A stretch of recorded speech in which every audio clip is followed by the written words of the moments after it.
Mente, carácter y personalidad. Tomo 1. Capítulo 30.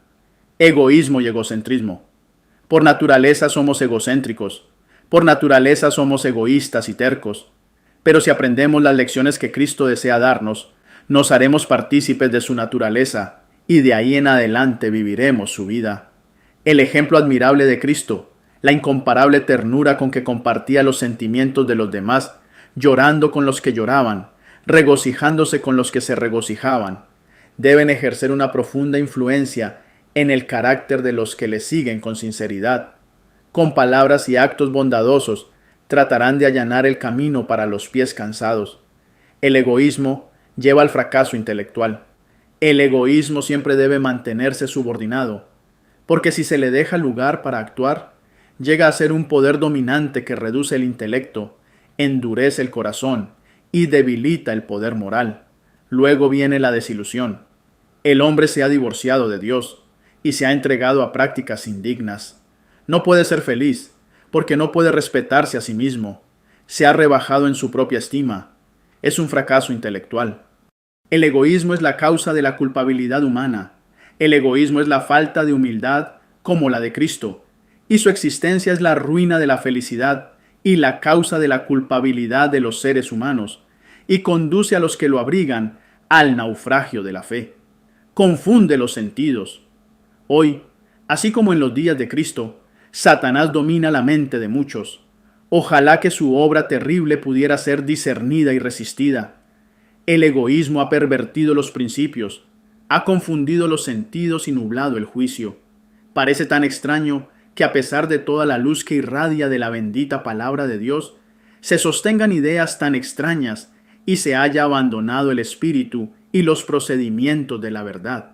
El deseo de obtener sueldos elevados, que lleva a la determinación de privar a otros de los derechos que Dios les concedió, tiene su origen en la mente de Satanás, y al obedecer su voluntad y al seguir sus métodos, los seres humanos se colocan bajo su bandera. Poco puede confiarse en aquellos que han sido atrapados en esta trampa, a menos que se conviertan cabalmente y sean renovados, porque han sido leudados por principios erróneos, cuyo efecto mortal no pudieron percibir. Hable menos del yo. Consejo a una persona dominante y dictatorial.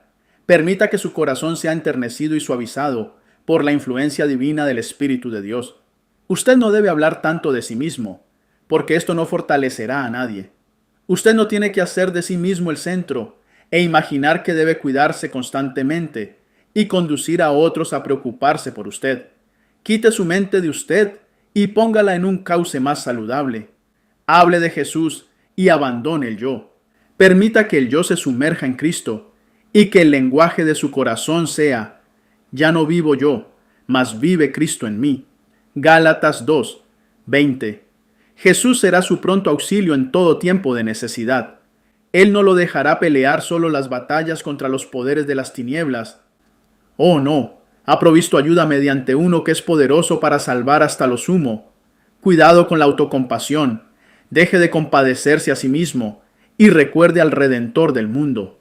Considere el sacrificio infinito que Él hizo en favor del hombre, y piense en su chasco cuando, después de semejante sacrificio en beneficio del hombre, éste elija unirse con los que odian a Cristo y la justicia, y llegue a ser uno con ellos en la complacencia del apetito pervertido, y traiga la ruina eterna sobre su alma.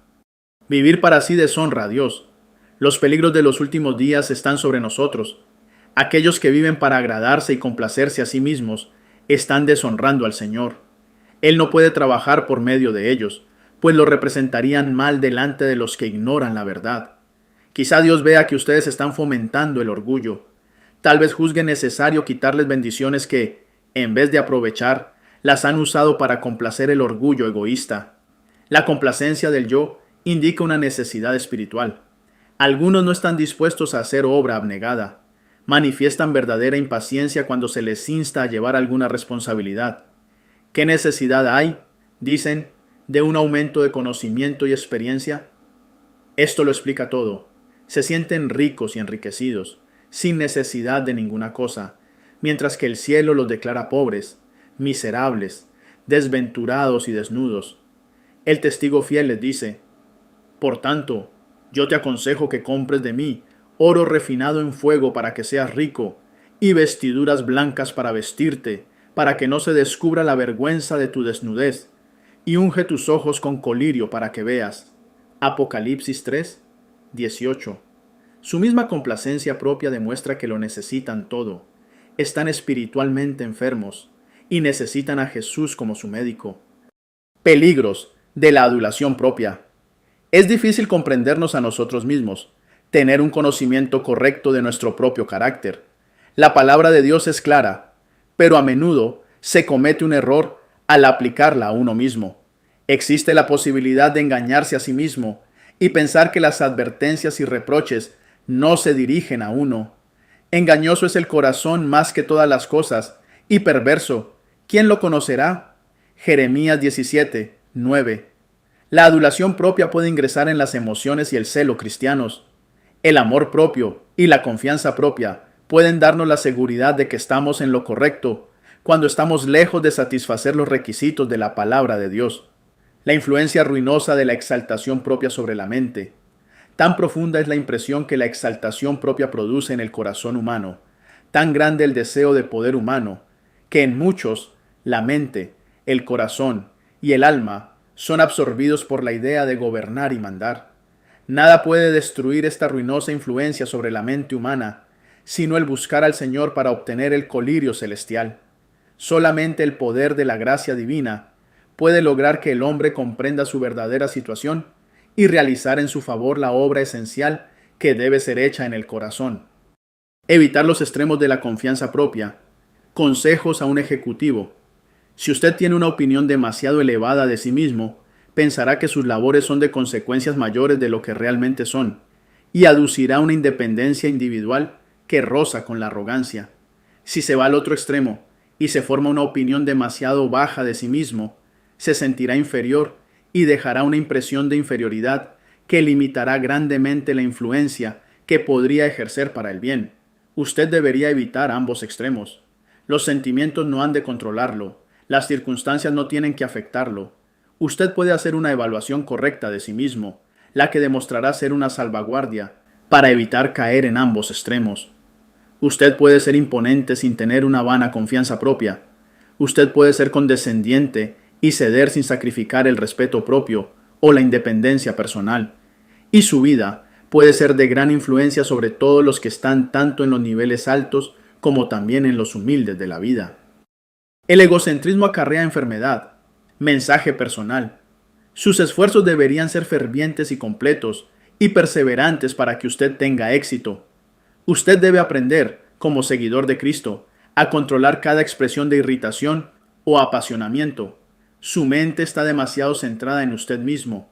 Habla demasiado de sí mismo, de las dolencias de su cuerpo. Por medio de sus malos hábitos, su propia actuación diariamente le acarrea la enfermedad. El apóstol ruega a sus hermanos que consagren sus cuerpos a Dios.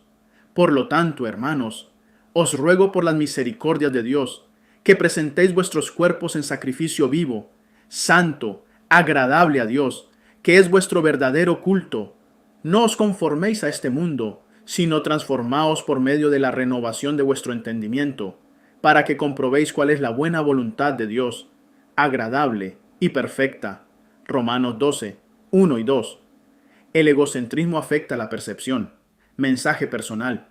Hermano, usted puede ayudarnos de muchas maneras, pero el Señor me ha encargado decirle que usted no debe estar concentrado en sí mismo. Tenga cuidado con la forma en que escucha, comprende y asimila la palabra de Dios. El Señor lo bendecirá si usted trata correctamente con sus hermanos. Aquellos a quienes Él envió a proclamar el mensaje del tercer ángel han estado trabajando al unísono con los seres celestiales. El Señor no ha puesto sobre usted la tarea de proclamar un mensaje que producirá discordia entre las filas de los creyentes. Repito, que Él no está guiando a nadie con su Espíritu Santo para que forje una teoría que destruirá la fe en los mensajes solemnes que Él ha dado a su pueblo, para que los proclame al mundo. Debe enseñarse la gracia del olvido de sí a cada niño. Una de las características que se deberían fomentar y cultivar en todo niño es ese olvido de sí mismo que imparte a la vida una gracia espontánea. De todas las excelencias del carácter, esta es una de las más hermosas, y para toda verdadera vocación es uno de los requisitos más esenciales. La base de la verdadera grandeza es el olvido de sí mismo. No era suficiente que los discípulos de Jesús fueran instruidos en cuanto a la naturaleza de su reino. Lo que necesitaban era un cambio de corazón que los pusiera en armonía con sus principios. Llamando a un niñito así, Jesús lo puso en medio de ellos, y luego, rodeándole tiernamente con sus brazos, dijo: De cierto os digo, que si no os volvéis y hacéis como niños, no entraréis en el reino de los cielos. La sencillez, el olvido de sí mismo y el amor confiado del niñito son los atributos que el cielo aprecia, son las características de la verdadera grandeza. Oraciones paganas. Los paganos creían que sus oraciones tenían méritos para expiar el pecado. Por lo tanto, cuanto más larga fuera la oración, mayor mérito tenía. Si por sus propios esfuerzos podían hacerse santos, tendrían entonces algo de que regocijarse y de lo cual hacer alarde. Esta idea de la oración es resultado de la creencia en la expiación por el mérito propio, en que se basa toda religión falsa. Los fariseos habían adoptado este concepto pagano de la oración, que existe todavía hasta entre los que profesan ser cristianos. La repetición de expresiones prescritas y formales, mientras el corazón no siente la necesidad de Dios, es comparable con las vanas repeticiones de los gentiles. Jesús no reivindicaba sus derechos. En su vida no había de entretejerse ninguna aserción de sí mismo, demanda de sus derechos. El Hijo de Dios no conocería los homenajes que el mundo tributa a los cargos, a las riquezas y al talento. El Mesías no iba a emplear ningún recurso de los que usan los hombres para obtener obediencia u homenaje. Su absoluto renunciamiento de sí mismo se predecía en estas palabras: no gritará, ni alzará su voz en las calles, no quebrará la caña cascada, ni apagará el pábilo que se extingue. Isaías 42, 2 y 3.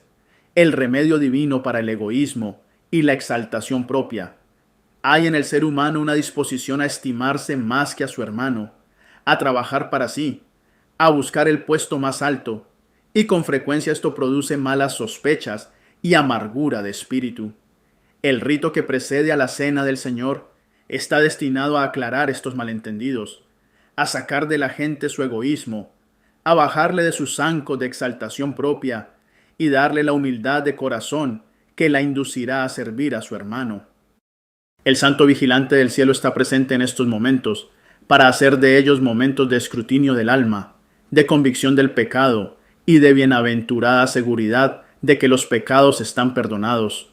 Cristo, en la plenitud de su gracia, está allí para cambiar la corriente de los pensamientos que han estado dirigidos por causas egoístas. El Espíritu Santo despierta las sensibilidades de aquellos que siguen el ejemplo de su Señor. Al ser recordada así la humillación del Salvador por nosotros, los pensamientos se vinculan con los pensamientos. Se evoca una cadena de recuerdos de la gran bondad de Dios y del favor y ternura de los amigos terrenales. Se recuerdan las bendiciones olvidadas, las mercedes de las cuales se abusó, las bondades despreciadas. Quedan puestas de manifiesto las raíces de amargura que habían ahogado la preciosa planta del amor, los defectos del carácter, el descuido de los deberes, la ingratitud hacia Dios, la frialdad hacia nuestros hermanos, son tenidos en cuenta. Se ve el pecado como Dios lo ve. Nuestros pensamientos no son pensamientos de complacencia propia, sino de severa censura propia y humillación. La mente queda vivificada para quebrantar toda barrera que causó enajenamiento. Se ponen a un lado las palabras y los pensamientos malos. Se confiesan y perdonan los pecados. La subyugadora gracia de Jesús entra en el alma y el amor de Cristo entreteje los corazones unos con otros en gozosa unidad. Si te ha gustado este video, te invito para que te suscribas si no lo has hecho y para que le des clic en la campanita y de esta manera YouTube te avise cuando subo mi próximo video. También te invito para que escribas en la caja de comentarios y me dejes tus impresiones. Y si me quieres apoyar, lo puedes hacer también con un like, con un me gusta y también para que compartas este video a aquellas personas que tú creas que se pueden beneficiar con este tipo de contenidos.